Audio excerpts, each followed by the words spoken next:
முருங்கை முருங்கையை வச்சு நீங்க நல்லா மதிப்பு கூட்டலாம். சூப்பர். முருங்கை இலை சூப்பு. அடுத்து முருங்கை ஆயில். இல்ல நீங்க முதல்ல இலைய முடிச்சுக்குவோம், அப்புறம் விதைக்கு போவோம். பொடி முருங்கை இலை பொடி போடுறாங்க. முருங்கை இலை தேநீர். ஓகே. முருங்கை இலை இட்லி பொடி. ஓகே. அடுத்து யூடியூப் பார்த்துருக்கணும், இல்லைன்னா நம்ம வகுப்புக்கு வந்துருக்கணும், ரெண்டுல ஏதோ நடந்திருக்கணும். ஓகே. அடுத்து முருங்கை துவையல். முருங்கை இலை துவையல்ங்கிறது அந்த அளவுக்கு உடல் ஆரோக்கியத்துக்கு செட் ஆகாதுன்னு நான் சொல்லுவேன். ஆனா அது ஒரு மதிப்பு கூட்டல் பொருளா போய்கிட்டு இருக்கு. என்ன பொறுத்த வரைக்கும் முருங்கை இலைய நீங்க இந்த விதத்துல சாப்பிடறது ஓகே. அதுக்கு மீறி போனா பொரியல், இட்லி பாத்திரத்துல ஆவியில வேக வச்சு சாப்பிடறது ரொம்ப பெஸ்ட். துவையல் வேண்டாங்கிறது என்னோட மருத்துவ அனுபவம். ஏன்னா நான் வியாபாரம் பண்றது எனக்கு எப்பவுமே பெருசு இல்ல. எனக்கு முடிஞ்ச வரைக்கும் மக்களுக்கு ஒண்ணு பலன் கொடுக்கற மாதிரி இருக்கிறத அதிகமா போக்கஸ் பண்ணுவேன். அந்த அளவுக்கு பலன் கொடுக்கலன்னா அதை பெருசா எடுத்துக்க மாட்டேன். கெடுதல் கொடுக்குதுன்னா அது நான் மத்தவங்களுக்கு அந்த அளவுக்கு எடுத்து சொல்ல மாட்டேன். ஓகே. அடுத்தது முருங்கை இலை பொடி சொன்னீங்க, முருங்கை இலை இட்லி பொடி சொன்னீங்க, சாத பொடியா செஞ்சுக்கலாம், டீ தூளா ரெடி பண்ணிக்கலாம், தேநீரா தயார்படுத்திக்கலாம். முருங்கை இலையை மட்டும் வச்சு லட்டா ரெடி பண்ணலாம். அதாவது அந்த இலைய பொடிய நீங்க என்ன பண்ணிடுறீங்க, இலைய பொடி பண்ணிடுறீங்க, அந்த பொடியை வச்சு லட்டு மாதிரி ரெடி பண்ணலாம். ஓகேங்களா? இப்ப இதே முருங்கை இலைய அதாவது முருங்கை இலை பவுடர் இருக்குல்ல, அந்த பவுடர்லயும் தேனை ஊற வச்சிருங்க. 1 லிட்டர் தேனுக்கு 1 கிலோ தேனுக்கு 100 கிராம் இலைப்பொடி ஊற வச்சுட்டு 3 நாள் தான் ஊற வைக்கணும். முடிஞ்சா வெயில் இருந்துச்சா இதே மாதிரி காட்டன் கிளாத் போட்டு மூடி வச்சுட்டு வெயில வச்சு எடுத்துருங்க. அதை வடிகட்டிடணும். இல்ல வடிகட்ட முடியினாலும் பரவாயில்ல. ஓகே. இல்ல வடிகட்ட வேண்டாம் நீங்க நினைச்சீங்கன்னாலும் ஓகே.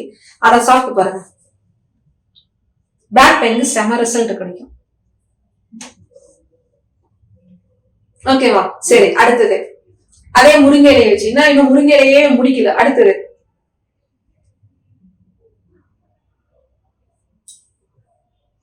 மருதாணி கை காலுக்குலாம் வைப்பீங்கல்ல, அந்த மருதாணியோட சம அளவுக்கு முருங்கை இலை பொடி போட்டுட்டு காலுக்கு வச்சுட்டு இது பண்ணுங்க. கால் வலி, அந்த கால்ல ஒரு சிலருக்கு பக்கவாத பிரச்சனை இருக்கிறவங்களுக்கு நல்ல ரிசல்ட் கொடுக்கும். அதாவது இது துணை இதுதான் சொல்றேன், இது மட்டும் செஞ்சா ரிசல்ட் இல்ல. மருத்துவம் செய்றீங்கன்னா அதோட இதை நீங்க செய்யலாம். ஓகேங்களா? அதுக்கப்புறம் ஒரு சிலருக்கு சுண்டி பிடிச்சி இருக்கும், அது இருக்கும். ஓகேங்களா? அடுத்ததுக்கு அப்புறம் முருங்கை இலை பொடி,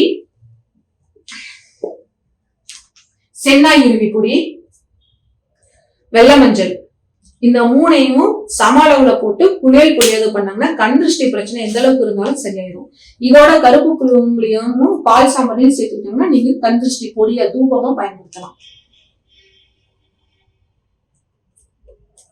இன்னும் முருங்கை இலைய வச்சு எனக்கு தெரிஞ்சு ஒரு 30-40 வெரைட்டி இருக்கும், போய்கிட்டே இருக்கும். சரி. அடுத்தது முருங்கை இலையில இருந்து என்ன வருது? காய். ஓகே. முருங்கை காயை நீங்க எப்படி பண்ணலாம்? முருங்கை ஊறுகாய் போடலாம், பொரியல் பண்ணலாங்க. அந்த நீங்க தான் சாப்பிட முடியும், இல்ல நான் தான் சாப்பிட முடியும். அதாவது இன்னைக்கு நம்ம செஞ்சோம்னா நம்ம மதியம் வரைக்கும் சமைச்சு சாப்பிடலாம். இல்ல நான் ஒரு ஹோட்டல்ல நான் சாம்பாரா கூட்டா பொரியலா கொடுக்க முடியும். நான் மதிப்பு கூட்டி விற்பனைக்கு நாளைக்கு கொடுக்க முடியாது. விதைய வந்து காய வச்சு இன்னும் காய் முடிக்கல. காய் முடிச்சாதான் நீங்க உள்ள விதைக்கு போகணும்.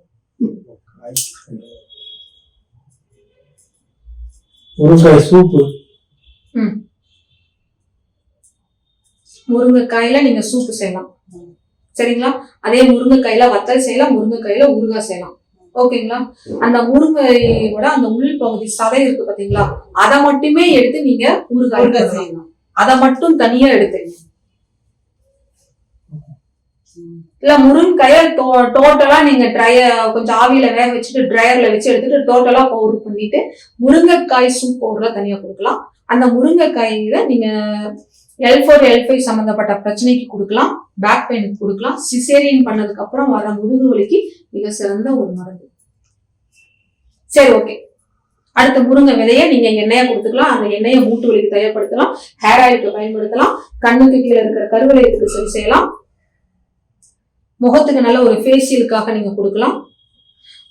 இதை விட இன்னும் பெஸ்டா ஒரு பிறந்த குழந்தைக்கு தேய்ச்சிட்டு நல்லா குளிக்கிறதுக்கு யூஸ் பண்ணலாம். நரம்பு தளர்ச்சி இருக்கிறவங்களுக்கு அது ஒரு மருந்தா, மிக சிறந்த ஒரு மருந்தா கொடுக்கலாம். ஆண் உறுப்புல தேய்ச்சிட்டு ஒரு 1/2 மணி நேரம் வச்சிருந்துட்டு அதுக்கப்புறம் குளிச்சிட்டாங்கன்னா நல்ல ஒரு ரிசல்ட் கொடுக்கும். இந்த மாதிரி இன்னும் இதை எப்படி வேணாலும் நீங்க கொண்டு போகலாம். ஒரு பொருளை மதிப்பு கூட்டணும், மதிப்பு கூட்டி அதை நீங்க விற்பனைக்கு கொண்டு போகணும். அந்த விற்பனையிலையும் அந்த வியாபாரத்திலையும் ஒரு நாணயம் இருக்கணும். எப்படி வேணாலும் விற்பனைக்கு போனா வெறும் 500 ரூபாய் பெருமானம் இருக்கிற பொருள் இப்ப நரம்பு தளர்ச்சி ஆண்மை சக்தியை சரி பண்ணுதுங்கிறதுக்காக 5000 ரூபாய் 4000 விற்க கூடாது. அது உங்களோட தொழிலுக்கு செய்யற துரோகம். அதே தொழில் நாளைக்கு நம்மளே தூக்கி போட்டு மிதிச்சிடும். ஒரு நியாயமான ஒரு இது சரி பாதி லாபத்தையும் கூட வைங்க. ஓகேங்களா? அதே முருங்கை இலை பவுடர், முருங்கை சதைய தனியா பவுடர் பண்றீங்க, முருங்கை காயை தனியா இது பண்றீங்க, எல்லாத்தையும் சேர்த்துனீங்கன்னா வெயிட் லாஸ் பவுடர் நீங்க ப்ரிப்பேர் பண்ணலாம். எல்லாத்தையும் சேர்த்துனீங்கன்னா பூ இலை காய் நான் பூவுக்கே வரல. இலை காய் இப்ப பூ சீசன் இல்ல, அதனால பூவை பத்தி பேசல. வெயிட் லாஸ் சொன்னீங்களா, அதுக்கு நான் கேட்கறேன். நான் சொன்னதை நீங்க கவனிச்சிருந்தீங்கன்னா அவ்வளவுதான், கரெக்டா இருந்திருக்கும். நான் பூவை பத்தி இப்ப வரைக்கும் பேசல. அதே பூவை நீங்க ட்ரையர் பண்ணி பவுடர் பண்ணீங்கன்னா குழந்தைகளுக்கு வெயிட் கெயின் எடுத்துக்கலாம். கர்ப்பமா இருக்கக்கூடிய பெண்களுக்கு சுக பிரசவத்துக்காக பயன்படுத்தலாம், வலி இல்லா பிரசவத்துக்கு பயன்படுத்தலாம். குழந்தை பிறந்ததுக்கு அப்புறம் ஹேர் ஃபால் பிரச்சனை அதிகமா இருக்கும், அதுக்கு நல்ல ரிசல்ட் கொடுக்கும். பொதுவாகவே இப்ப இருக்கிற எல்லாத்துக்கும் ஹேர் ஃபால் பிரச்சனை இருக்குன்னா அந்த பவுடரை தேன்ல கலந்து சாப்பிட சொல்லுங்க. நீங்களே ஒரு ஹேர் ஆயில் ப்ரிப்பேர் பண்ணி கொடுங்க. ஹேர் ஆயில் வேலை செய்தோ இல்லையா, அது வேலை செய்யும். நீங்க ஒரு நார்மலா ஒரு 4-5 மூலிகைகள் போட்டு தயார்படுத்தினீங்கனாலும் கூட, ஒரு ஒரு லோ பட்ஜெட்டுக்கு நீங்க ஒரு ஹேர் ஆயில் கொடுத்தீங்கனாலும் கூட, எனக்கு செய்ய தெரியல அப்படிங்கிறதுக்காக நீங்களே ஒரு அனுமானத்துல செஞ்சீங்கனாலும் கூட அந்த என்ன வேலை செய்தோ இல்லையோ இது வேலை செய்யும். ஒரு சிலருக்கு என்னதான் நீங்க பார்த்து ஹேர் ஆயில் தயார்படுத்தினாலும் 10 பேருக்கு குடிக்கல, ஒரு 7 பேருக்கு ரிசல்ட் இருக்கும், ஒரு 3 பேருக்கு ரிசல்ட் கொடுக்காது. அவங்களுக்கு இதை சாப்பிட சொல்லிட்டு கொடுத்து பாருங்க, சூப்பர் ரிசல்ட் இருக்கும். இந்த மாதிரி நீங்க தான் இதையா இப்ப முருங்கை நான் எடுத்தேன்னா ஒரு சகோதரி கேட்டிருந்தாங்க, நான் வீட்டுலதான் இருக்கேன், வெளியில போகவே முடியல, எனக்கு பெரிய இடவசதி இல்ல, எனக்கு ஒரு சின்ன அளவான வீடு தான் இருக்கு, நானு அடுத்த எந்த ஸ்டேஜுக்கு போறதுன்னு எனக்கு தெரியல, ஆனா நான் சம்பாதிக்கணும். நாங்க வீட்டுல நீங்க உங்களை சுத்தி எது ரொம்ப எளிமையா கிடைக்கும் பாருங்க. வீட்டுல எல்லாம் எங்க ஏரியால ஒண்ணும் அந்த அளவுக்கு கிடைக்காதுங்க. எங்க வீட்டுல ஒரு 4 முருங்கை மரம் தான் இருக்குது. நாங்க அவங்களுக்கான ஒரு இதை வச்சு உங்களுக்கு இந்த எனக்கு தெரிஞ்சதை ஷேர் பண்ணிருக்கேன். 4 முருங்கை மரத்தை வச்சு அவங்க ஃபர்ஸ்ட் ஸ்டெப் பை ஸ்டெப்பா கொண்டு போகலாம்ல. நான் சொல்ல வர்றது என்னன்னா, பிசினஸ்க்குள்ள நான் வரணும்னு நீங்க நினைக்கிறீங்கன்னா உங்களை சுத்தி ஃபர்ஸ்ட் என்ன கிடைக்குது, விலை மலிவா எளிமையா கிடைக்குது, விலை குறைவா கிடைக்குது, அதை நான் எப்படி மதிப்பு கூட்டினா எனக்கு ஒரு நல்ல லாபம் கிடைக்கும். அடுத்தது எல்லாத்துக்கும் ஒரே சந்தேகம் என்ன வரும், இதை நான் எப்படி கொண்டு போய் விற்கிறது, நான் கடைக்கடையா கொண்டு போய் கொடுக்கறதா?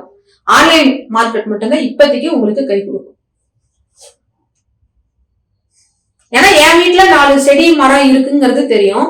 என் வீட்டுல இருக்கிற முருங்கைக்காயை வச்சு நான் ஒரு ஊறுகாய் செஞ்சு சாப்பிட்டு பாருங்கன்னா, உனக்கு வேற வேலை இல்லையா, எனக்கு வேண்டாம்ப்பா அப்படின்றாங்க. நீங்க ஆன்லைன்ல கொடுத்தீங்கன்னா அந்த தேவை இருக்கிறவங்க தேடி வாங்குவாங்க. ஆன்லைன்னா என்ன, தேவை இருக்கிறவங்க தேடி வாங்குறதுக்காக தானே அந்த ஒரு இது, அதை நீங்க யூஸ் பண்ணுங்க. ஏன்னா அபார்ட்மெண்ட் ஐடி ஃபீல்ட்ல இருக்கிறவங்க, தினமும் வேலைக்கு ஓடுறவங்க, அவங்க நல்லா இதெல்லாம் தேடி எடுத்து செய்ய முடியாது. நிழல காய வைக்கும் போது அவங்களுக்கு நேரம் இல்லை. நீங்க அவங்களுக்கு தேவையான ஒரு பொருளை ரொம்ப தரமா செஞ்சு கொடுத்தீங்கன்னா தொடர் வாடிக்கையாளரா இருப்பாங்க. ஓகேங்களா? ஓகே, அனைவருக்கும் நன்றி, வணக்கம்.